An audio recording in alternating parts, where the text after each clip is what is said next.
بسم الله الرحمن الرحيم. الحمد لله والصلاة والسلام على رسول الله وعلى آله وصحبه ومن اهتدى بهداه. أما بعد، فهذه كلمات قلناها فرحا واستبشارا برجوع شيخنا الحبيب أبي عبد الرحمن نعمان بن عبد الكريم الوتر حفظه الله ورعاه وسدد على طريق الخير خطاه. قلنا في هذه الكلمات: سأظل مفتخرا بكم طول الزمن يا شامة الأمجاد من أرض اليمن. الله حببكم إلى قلبي وقد صار الفؤاد لحبكم مثل الوطن. الله حببكم إلى قلبي وقد صار الفؤاد لحبكم مثل الوطن.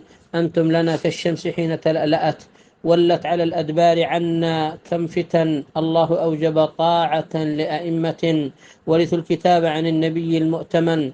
والله إن نجاتنا وفلاحنا في حب أهل العلم أصحاب السنن.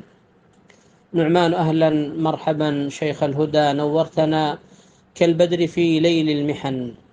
أهلا فقيه الدين شيخ عقيدة، مثل السحاب إذا بدا فيه المنن. بوركت شيخي فالجهود عظيمة، وفقت في سفر دعوت بلا وهن. يا أندنوسية أتاك معلما، يهناك هذا الخير مقدمه حسن.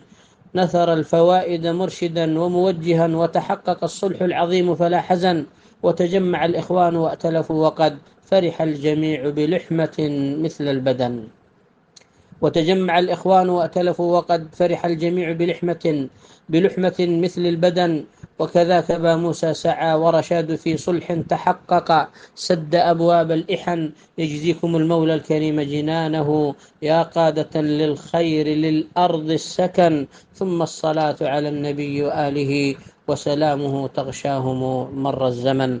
وجزاكم الله خيرا.